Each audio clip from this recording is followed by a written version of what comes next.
The topics and opinions expressed in the following show are solely those of the hosts and their guests and not those of W4CY Radio, its employees, or affiliates. We make no recommendations or endorsements for radio show programs, services, or products mentioned on air or on our web. No liability, explicit or implied, shall be extended to W4CY Radio or its employees or affiliates. Any questions or comments should be directed to those show hosts. Thank you for choosing W4CY Radio.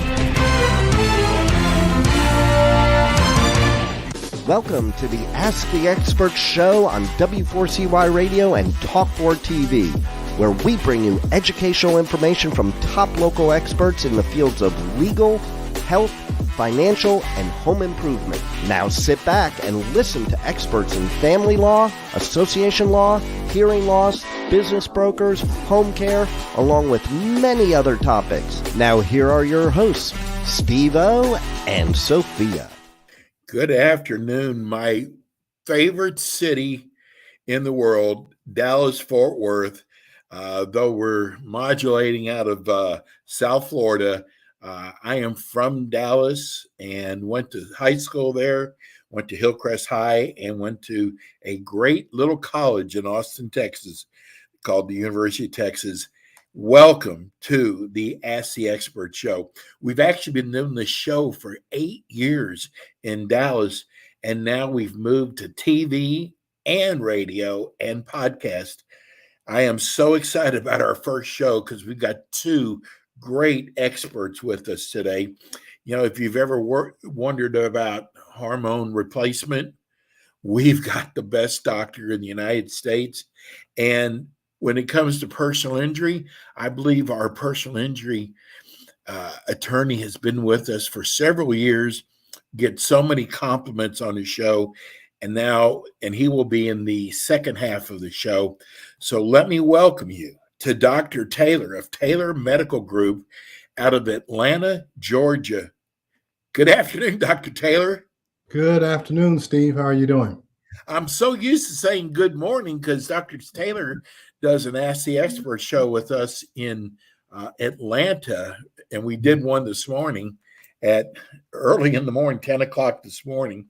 But we're here with you, and, you know, all these people who've been asking us about hormone replacement, holistic medicine.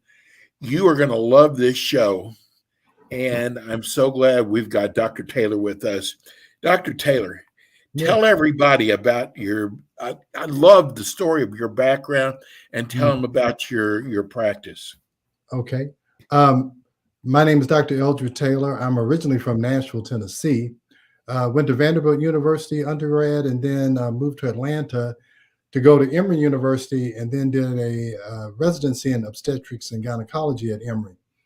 And I practiced. I met my wife there. She's also a physician. And met my wife there, got married, and did a residency, and then started practicing obstetrics and gynecology, just like I was taught in school. I delivered babies, I did pap smears, I gave out birth control pills, hormones, did hysterectomies, just like every other OBGYN. Did you deliver a few babies, Dr. Taylor? Probably about 4,000 or 5,000. People ask me, do I miss it? Because I've stopped practicing. I stopped doing obstetrics in 2006. And I told them after about the first 1,500, it kind of gets a little bit routine. So I don't necessarily miss it that much. But everything was going fine until my wife started having hormone issues. Started, PMS and irregular bleeding, and she was just. Were you in trouble? Yeah, she was just miserable for a couple of weeks out of the month. And I just happened to have a patient that came in and asked me about bioidentical or natural hormones. This was back in the late 1990s. And I thought the person was crazy. I was like, you don't know what you're talking about. But she gave me a tape by Dr. John Lee, and it explained hormones and how they work, how bioidentical hormones work, or how your body's natural hormones work, and also how you measure hormones, which I never measured hormones in my residency. We just gave birth control pills to young women, hormone replacement to older women.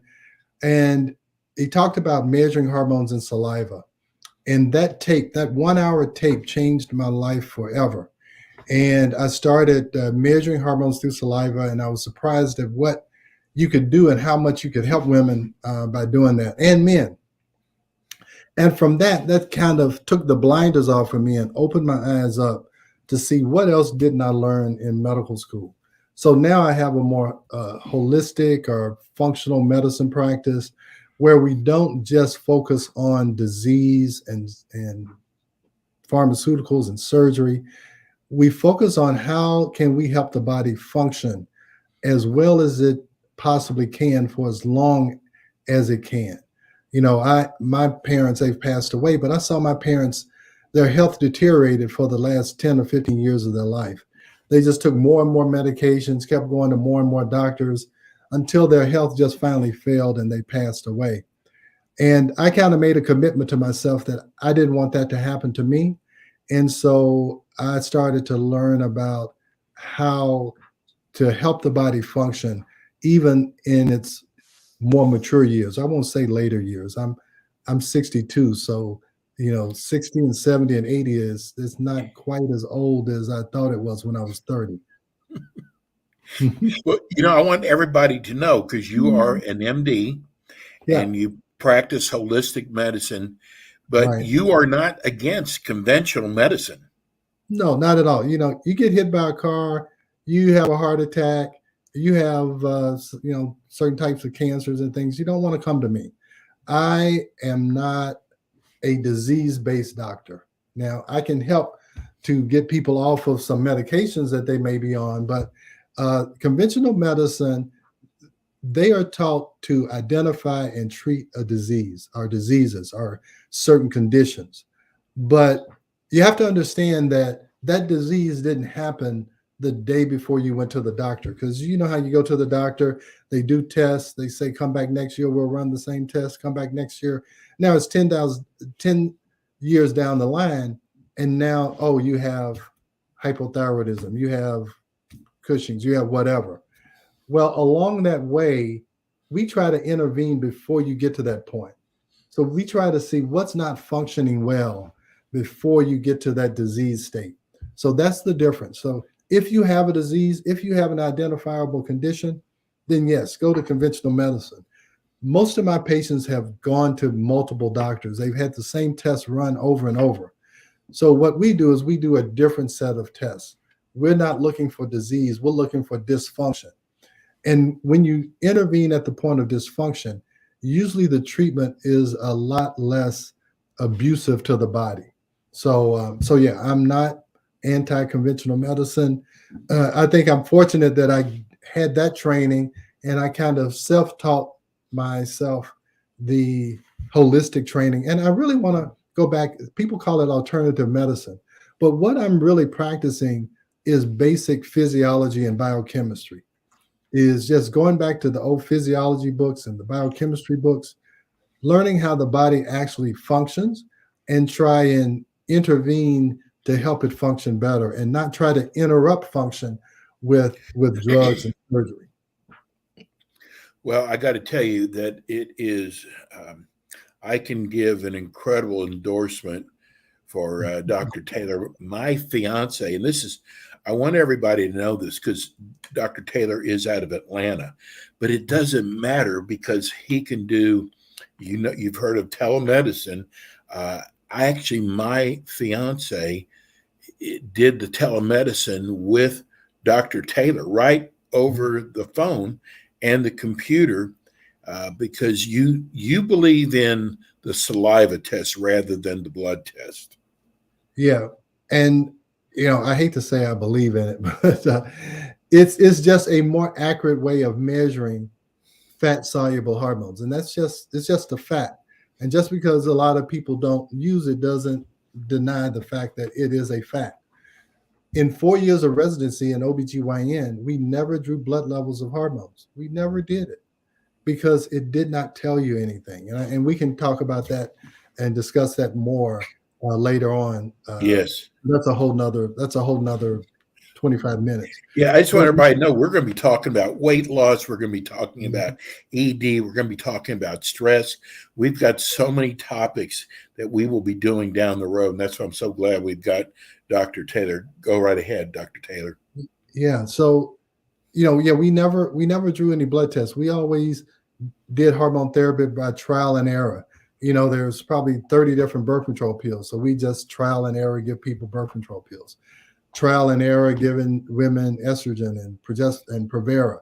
And so it was really just trial and error. Let's see, does this work? Let's see, does that work? Well, you can cut out a lot of the trial and error if you actually know what the level of the hormone is and you balance the hormones. And the only way I know to do that accurately is through saliva. Saliva will give you the tissue levels of the hormones and not the blood levels. So I have been doing salivary testing probably since 1996 or 1997. Saliva testing first started in the 1960s, so it's not some newfangled invention. It's been around for a long time, and more and more people are starting to utilize it, but we still have a long way to go for women to be properly tested and treated for hormone imbalances. Well, it's we got it in the mail, and it's very easy to do, and then you send it back to Dr. Taylor, and I guess your labs send out a report, but it tells you where you're lacking at or that you have too much, which is so important. Yeah, it's really important. It's hard to treat something that you can't measure or you can't identify. Otherwise you're just going to be doing trial and error. You're going to be guessing. Sometimes you'll guess right, sometimes you'll guess wrong. This takes a lot of the guesswork out of it. Just like Steve is saying, I can hand you the report and you can see what's low and you can see what's high. It's very easy to read. It's very easy to understand. Where when I went through my residency and before I knew this, it was all a mystery. Woman come in, oh, you've got fibroids, you've got irregular bleeding. We never tested to see if their hormones were out of balance. We just gave them birth control pills. So now you can see what's going on. You can balance the hormones and you can help control the bleeding. You can help control the PMS. You can help stop the fibroids from growing. You can help prevent breast cancer if you can manage the hormones before you get that lump in, they see that lump in the mammogram. So it just makes treating patients so much easier when you can identify what is going on. But what's so scary, Dr. Taylor, is, boy, you see all these products, increase your hormones, your testosterone. You go buy it and you start taking these pills, but you don't even know where you're lacking at or where you have too much at. Yeah. I tell patients, I said, look, you go to GNC and tell the cashier or whatever, hey, I'm looking for something to help me with fatigue or help me. I mean, they'll show you 30 different supplements because they're just trying to sell supplements. Right. And that's what a lot of, you'll go in Whole Foods and what should I get for this? It's 20 different things. And they'll sell you all of them if you want to buy them. And I see patients will come in with these big bags of supplements. And I'm like, look, let's just put those aside. Let's test you. Let's see what's actually going on. Then we can figure out what you need. And a lot of times, they may need one or two of those 30 pills that they have. And I don't know if we talked about this. I also have a supplement company called Taylor MD Formulations. And when I first started getting into this, I spoke for a lot of supplement companies, and they were convincing me to use all of these supplements where we were using individual supplements. This is B5, B6, B7, and then this and that and that. And I'm like, this is crazy. I can't get a patient to take 10 pills because I don't want to take 10 pills. Right. We try to combine ingredients where I believe that a person's only going to take 2 or 3 things on a consistent basis. So we try to combine supplements so that we can do 1, 2, and at the most 3 supplements to help to correct a problem that we've identified through our testing, so that we're not guessing, what the dysfunction is. Just out of curiosity, what is your strongest supplement? It's not strongest, but most popular. Probably 2. One is our amino acid supplement because proteins are hard to digest. You also have people who are vegans, and there are some things that you do need to get from to get protein. So we have an amino acid supplement that has a lot of other vitamins and minerals in it. Amino acids are important for brain function because that's how you make neurotransmitters. And probably the other most popular one is a supplement called Serene Calm. Serene Calm has an ingredient called phosphatidylserine, and phosphatidylserine helps to normalize cortisol levels. And again, that'll be another topic we'll do. But it Yes. normalizes cortisol levels. So stress causes cortisol to go up, and that can cause weight gain, difficulty sleeping, suppress your immune system, all sorts of things. So Serene Calm is probably our best seller now, and the Amino Restore. And then we also have an adrenal supplement because Serene Calm helps bring high levels down of cortisol, and Adrenacare, the adrenal gland is what makes cortisol. It helps to normalize. It has adaptogens in it like ginseng and rhodiola that helps to normalize cortisol levels. So between amino acids and cortisol, balancing cortisol and normalizing cortisol, those are probably our 2 or 3 most popular products. Well, I know that my fiance was really having a hard time sleeping. She was always tired, and didn't matter if she starved herself, she would gain weight. Yeah. And I think the cortisol really made a huge difference. Yeah. I mean, she started sleeping better, and and your prices are really good, Dr. Taylor. I mean, from the telemedicine, and it's just you've got great prices, and we know you got great product. We talked about something today which I did not know. We were talking about testosterone and that your body can only absorb so much. Yeah, well, what happens is that all hormones have receptors. So this is the receptor, this is the hormone. The hormone attaches to the receptor, and then it causes the body to do what that hormone is supposed to do. So in men, it increases their libido. It helps them to build muscle, all those things. So, but what happens is that if you take too much testosterone and your body sees too much of it, your body will stop making testosterone on its own. And in men, what can happen is if your body's not going to make it, your testicles begin to shrink, and that can be very stressful for a man. That can be very stressful for a man. So what happens? What you want to do is you don't want to overwhelm the body with too much hormone, because 2 things will happen. 1, the body will shut down its own production, and then number 2, the longer that receptor is occupied with that hormone, because you got all this hormone running around so that the receptor is always full, your body begins to be desensitized.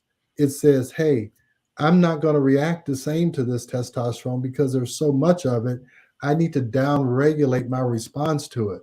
So often you'll see men that they will take testosterone first 4, 5, 6, 7 months, they feel great.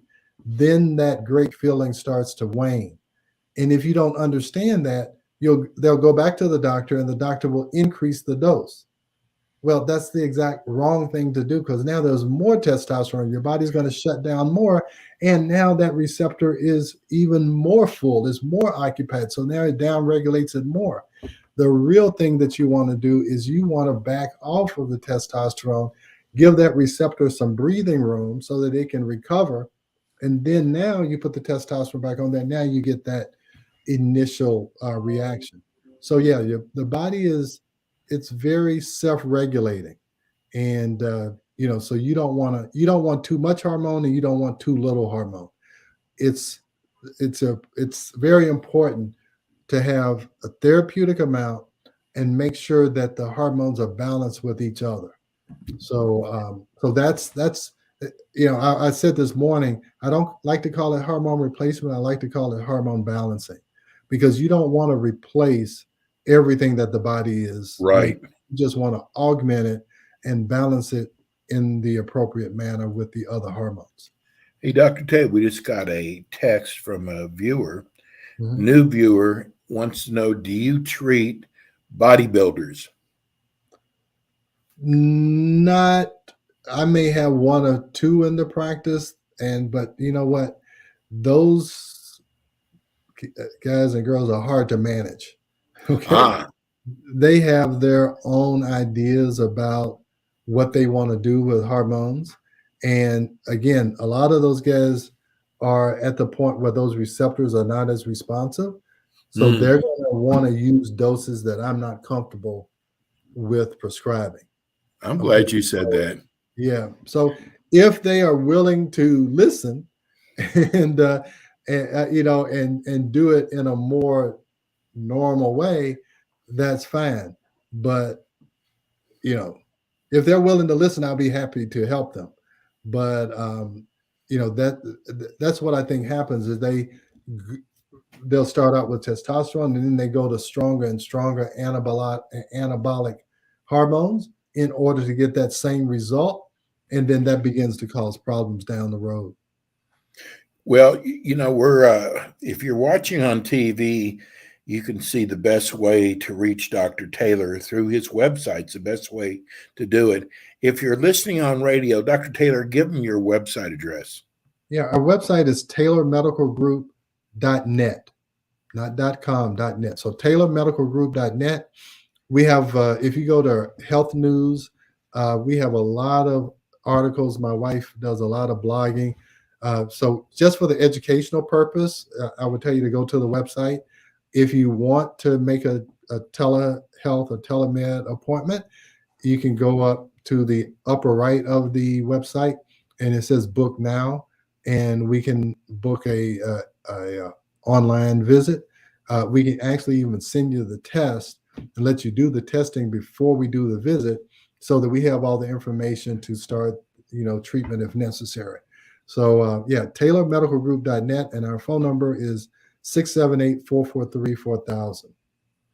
Well, I got to tell you, you can rest assured because there's some doctors out there that don't really understand this the way Dr. Taylor is, and he's dedicated his practice to this. Dr. Taylor will be back again with us next month. And Dr. Taylor, I only have to say, we love having you on. Well, thanks for the opportunity. I appreciate it. And I'll see you probably. You'll see me soon. Yeah. All right. Thanks, Okay. Dr. Taylor. All right. Bye-bye, Dallas. Yes. That's Dr. Eldred Taylor. He is one of the finest, I call him an anti-aging doctor. He is just, they give up a practice, an OBGYN practice, and go into holistic medicine. That was pretty brave of him. Now, our next show, which another show I'm really excited about, he has been with us, I would say, for several years. But I got to this is the first time I've actually hosted his show. And he is a personal injury attorney. And he doesn't just do auto accidents. In fact, today we're going to be talking about Social Security, disability, and benefits. And I got to tell you, we have gotten so many compliments regarding attorney Mark Underwood. He's a personal injury attorney in the Dallas-Fort Worth area. I guess we're going to bring him on from what we call our green room and see if we got Mark there. Again, you're listening. There he is. This is the Ask the Expert show. We're with you every Wednesday at 4 o'clock Central Time.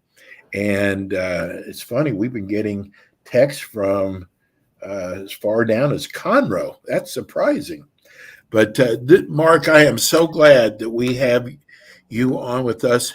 And you also have an office in Virginia too, right? Steve, originally I grew up in West Virginia, and I still have an office there in Huntington, West Virginia. But my main office at this point is in beautiful downtown McKinney, Texas. Wow. My son actually owns a store in McKinney right off of 75. He's got a mattress store there. Well, there you go. And I had some partners who were in both of them have passed away now, but the Boyd Law Firm in McKinney. But anyhow, I'm so glad we've got you. So this is our first TV show together. Tell everybody about your practice. Well, we have a practice that is somewhat national in scope. We do a lot of disasters. We like to say when disaster strikes your family or other loved ones or you yourself, we're the lawyers to call. We initially started out doing personal injury and doing a lot of trials. And then in about 2010, that morphed into doing some of the worst disasters in the country. 2010, we did a case called Upper Big Branch, which was where 29 coal miners died in a coal mine in West Virginia in an accident. We had 12 coal miners who were injured in that case. And then that morphed into the West Texas fertilizer plant explosion down in the town of West Texas, headed down towards Austin, where you went to school. And we had, with a couple of other lawyers, we had 182 clients in that case. That led us to a class action involving the spill of a chemical used for cleaning coal called MCHM that poisoned the water around Charleston, West Virginia for 300,000 people. And that led to another class action regarding property damage related to the Arkema chemical explosion in Houston, Texas during Hurricane Harvey. And that led to another one, and led to another one, and led to another one. So nowadays we do the worst disasters in the country. Well, I have to ask you something, and I knew you handled major disasters. What is going on with a lot of these food plants being shut down? I don't know. I really haven't had a chance to keep up on it. We keep, and we've looked at those cases over the years. We've handled some, small food contamination cases.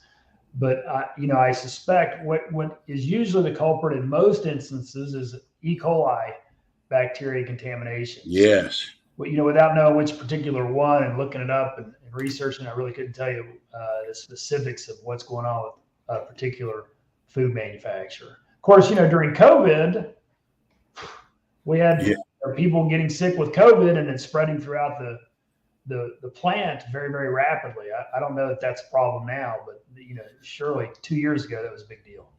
Well, you never know who's watching the show. I guess you've seen what's going on in Ohio with the trains. Those are going to be some big disaster cases, aren't they? Yes, we looked really seriously about getting involved in that case, and that's not too far, a few hours from my Huntington, West Virginia office. And we've handled train derailment disaster cases in the past. We looked really closely at that, but right now we're still dealing with the Arkema case, the ITC case, and we actually have a case in Ohio called the Portsmouth Gaseous Diffusion Uranium Enrichment Plant class action, which is a series of cases involving Piketon, Ohio, relatively close to the train derailment, and the contamination of a middle school with radiation from the nearby nuclear enrichment power facility. Well, I want to start off, Mark, you really are a very unique law firm. I want to tell everybody, because, we have a lot of lawyers that listen and watch our show. And we have had so many lawyers who've actually caught Mark's show with us and wanted to do a show very similar, which we've got our personal injury attorney in Mark. But the reason why I brought this up is, usually when you've got people in the same profession, they'll tend to maybe put a few knocks on you. I got to tell you, Mark, the attorneys who've called us, of course, first thing they go is, I know Mark, who he is, nothing but good things about you, Mark. Well, that's really great to hear, because every single day I feel like I get some knocks, by opposing counsel. And of course, in our larger cases, we're literally dealing with the largest law firms in the world. And boy, they'll take every opportunity to knock at you that they can. So thanks for telling me that. I'll tell my wife that, and it'll make both her and I smile tonight. Yeah, because I probably get at least one a show. And in fact, I'll start writing these names down. But they heard your name, they heard you in the show, and they liked your show so much they wanted one also.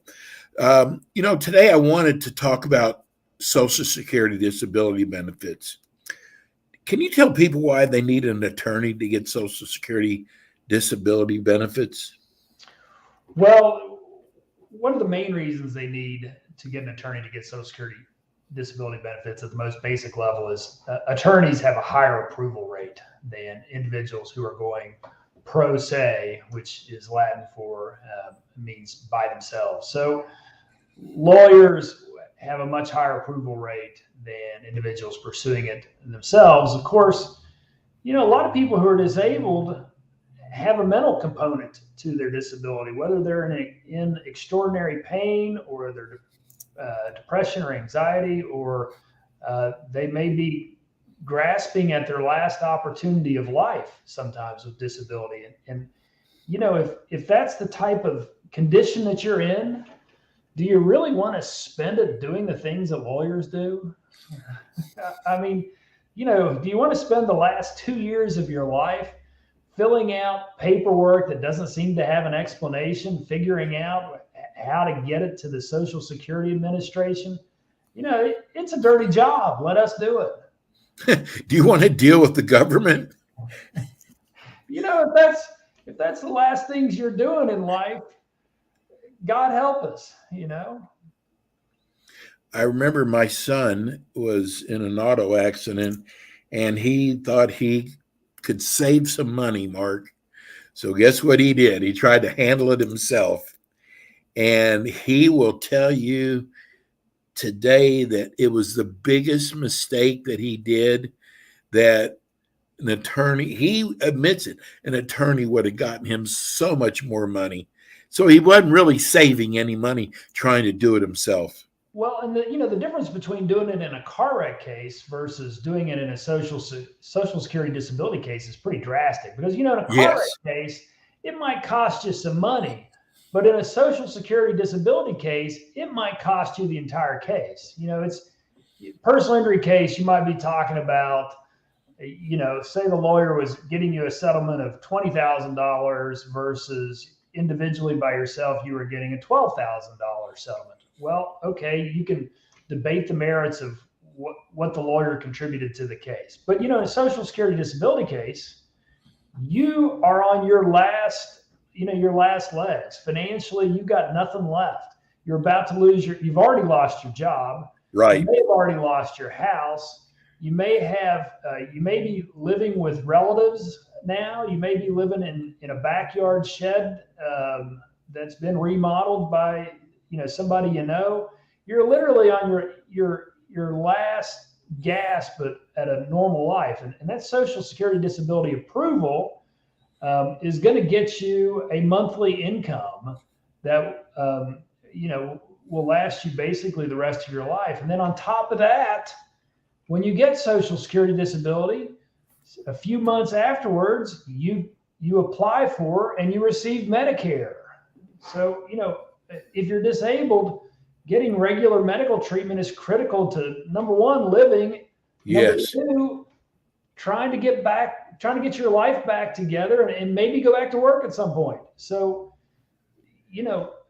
not getting a lawyer in a Social Security disability case can really cost you a lot of things, including some things more precious than money. Right. Well, Mark, what do you look for as an ideal candidate when you're meeting with someone for disability benefits? Well, very good question. The first thing is, what are their conditions and how bad are their conditions? Secondly, have their conditions made them quit working? Is the claimant or potential claimant no longer working? Number three, is the potential client getting regular medical treatment? Number four, how old is the particular client? Because it's easier to get approved the older you are with Social Security disability. And typically, if you're above the age of 50, it's a lot easier to get than if you're below the age of, say, 48. So those are the things that I'm going to glance at real quickly to decide whether or not this is a case that we can help somebody with, and whether or not we'll take it. How does someone even know if they would qualify for disability benefits? Well, the first question is there a medical condition or mental condition that is preventing them from being able to work? That's the first thing, and first question that they have to ask. Second thing is, you can go on the Social Security Administration's website and look at your work history and determine whether or not you qualify for SSDI benefits. And SSDI stands for Social Security Disability Income. And SSI is, if they don't qualify, if they haven't worked enough months or enough years to qualify for SSDI, they probably will qualify for SSI. And the SSI program is very similar to the SSDI program, but you don't have to have the work history, and you don't have to have paid into it like with SSDI. Of course, if you get approved for SSI, you're entitled to get Medicaid, which is not as good of a program as Medicare that you would get with SSDI, but there is a medical program there for people who are awarded SSI disability benefits also. I bet you get this question probably a lot. If a person can't work, but his spouse is still working, will that keep them from being able to apply for disability benefits? So it will not keep them from applying for SSDI disability benefits. SSDI benefits, the family's assets or the family's income have no relevance to successfully applying for SSDI. However, family assets will affect your ability to get SSI. So, and that amount of assets that is the cutoff changes every year a little bit. But yes, if your spouse is working, and it's not so much their income, but the assets that have been accumulated as a result of the income over years, that may prevent you from applying for SSI. What about what are the chances of getting approved for disability? I bet you there's a percentage for that. Yeah, so there's basically three steps. Three steps where you might get approval in the disability process. The first step is the initial application, and when you file the initial application, about 97% are denied. But then the second step is what's called a request for reconsideration. When you file a request for reconsideration, they take a second look at it, and I think probably that statistic is about 87 or 88% are denied at the request for reconsideration level. And then you have what's called the third step, which is a request for hearing, and in front of an administrative law judge for the Social Security Administration, about 40% get approved. So your odds go up the further in the process that you go. So is there a special judge that handles this? Well, so there are what it's called OHO. That's the part of the Social Security Administration that handles it. And there's an administrative law judge that is hired to handle the case. He's or she is a federal judge. They don't handle trials in front of juries. They just do Social Security disability claims all day long. Okay. We just got our first text, Mark. James, actually he's in Plano, which is pretty close to you, says his doctor put him off work for at least 8 months. He wants to know, can he get temporary disability benefits through Social Security, even though he plans on returning to his job? Temporary Social Security, temporary disability benefits is actually a term typically used on private disability insurance policies. So the Social Security Administration doesn't really have a temporary disability program. It does have what's called a trial return to work program. So if you have been disabled for more than 6 months, you apply for disability, you still haven't gone back to work, you're awarded disability benefits, and say 2 years later, you decide you want to try to go back to work, there is what's called a trial work period where you can try to go back to work. And if you're successful, great, you're ultimately taken off Social Security disability. If you're unsuccessful, you're able to work for a couple of weeks or a month, but then have to go quit again or get fired again because of disability. You can go right back to your disability benefits that you were receiving before under this trial work program. We're here with attorney Mark Underwood, Underwood Law Firm. Mark, give everybody your phone number. Hey, so the easiest way to get a hold of us is to call 844-UNDERWOOD. That's toll free, 844-UNDERWOOD.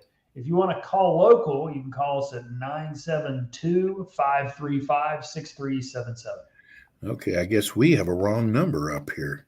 Well, the number you've got up there is actually not a wrong number. It's just not our main number. It's okay, because I know we got it off your website. I know this is not a cookie cutter when it comes to how long it takes to get start getting your Social Security benefits. But is there kind of a time? How long does it take to get disability benefits? Well, when you said cookie cutter, I guess it is a cookie cutter, but how the cookie is cut depends upon the ingredients that you put into the cookie. Oh, that's good, Mark. If you put, ginger and flour and oatmeal, you may get a different type of cookie than if you put chocolate chips and oatmeal in it or something. So it depends on what type of cookie we're cooking. And but roughly what you're looking at is probably, of course, it depends on when you get approved, the first step, the second step, or the third step. So, but really, you're probably now, and it's really probably now is about 18 months. It used to be about 24 months. They have worked through the backlog a little bit. One of the positive things about COVID is they started doing a lot of Social Security disability hearings by Zoom. So they can do a whole lot more hearings during a day. So they've worked through a lot of the backlog all around the country, especially in the Dallas-Fort Worth offices, which we have 3 hearings offices in the Dallas-Fort Worth area. What if a person's been diagnosed with cancer? Do they still have to wait that long for their disability benefits? Well, it depends on what type of cancer. It depends on what cancer there is. There's what's called a compassionate allowance. And literally just before we went on the show, a client came in whose wife has a brain tumor, and we're going to try to get her case expedited into that, what's called the compassionate allowance case. Also, like blindness cases you can usually skip to the head of the line. And so now a skin cancer that's been excised and cleared up, you're going to wait just like everybody else. But brain cancer or blindness, you might be able to fall under the compassionate allowance provisions. I don't know if this is like personal injury or maybe tax resolution, but when a client hires you, do you then do all the talking for them? They don't have to contact Social Security themselves? Well, we do all the paper talking for them for sure. All the paperwork, all that stuff, we help them prepare it. We submit it. We handle those contacts so that so the client's not hassled. But when it comes to a hearing, they have to testify, and they show up. They'll have to answer what questions the judge likes us to ask them. And if the judge has any follow-up questions, the judge will ask those follow-up questions. So they've got to be prepared to testify at a hearing. But we take a lot of pride in getting our clients prepared for the hearings. We have video that I prepared a bunch of years ago about Social Security disability hearings. Of course, I looked much younger in that video than I do now. And I had a lot more hair back then, I'll tell you. But so we get our clients prepared, and they're very comfortable and confident in what they're doing when they're testifying in front of that administrative law judge. Why isn't like you hear all the time about someone who got a letter from their doctor stating they can't return to work because of their disability? Sometimes that's just not good enough to get disability benefits, is it? Sometimes that's just not good enough. And as a matter of fact, most of the time it's just not good enough. And, bless the souls of the doctors that think that they can just write a one-sentence letter and get somebody disability. Because, it's just much, much more complicated than that. Disability actually has several different components. One is the condition, mental or physical condition of the patient. One is the age of the patient. One is the work history of the patient. All of those things go into a determination of disability. Disability is about whether or not you can get and hold down, get and keep a job. And that's based on a lot more than what happened to you medically. Somebody who has had a very severe condition when they're 25 is still a lot more employable than someone who has the same identical severe condition at age 62. So when the doctor writes that one sentence letter and they think they're doing you a favor, it's good that they're writing that letter, but it's just a start. And we have what's called a residual functional capacity evaluation, which goes into things like, how much a person can lift, how long can they sit in a chair, how far they went in school, all of those things. That's what you really need to get in front of the administrative law judge, is the residual functional capacity evaluation. And that's the gold standard of disability evidence. So God bless the doctors that write the one sentence letters. We appreciate them, but we're going to need more. Well, as you can tell, Mark has been real honest with you, upfront with you about how the system works. Mark, I am so glad that we have you as our expert, and I can't wait for our next show next month. Let's give everybody that is listening, because they can see it on the monitor, but let's give them your phone number and your website address again. So, hey, the website is www.underwoodlawoffice.com. That's underwoodlawoffice.com. Just my last name, Underwood, and lawoffice.com. The phone number, again, 844-UNDERWOOD. That's toll free, 844-UNDERWOOD. And we will be happy to talk to you about Social Security disability or any other injury or disability type question you might have. And we'd love just for you to call us up and tell us you heard our show today. Yes, and we just had someone ask, are you open on Saturdays? We are open on Saturdays if it's a case that we're in. By appointment only? Yeah, by appointment only. You can call the office and somebody will still answer the phone. We have an after hours answering service that'll talk to you, ask you about your case, interview you, get us the facts that we need to make an initial determination. But if you want to come into the office or by Zoom to talk to us, we can set those appointments up. Mark, you're the best. We'll see you again next month. That's Attorney Mark Underwood, and Mark will be back with us next month. Thank you so much, Mark. Steve, I can't wait till we get together in Austin sometime. Absolutely. Okay. And we come to the end of another Ask the Experts TV show. We will be back with you next week with more experts in the fields of health, legal, financial, and home improvement. Everybody have a wonderful and blessed week. We'll see you soon. Thanks again.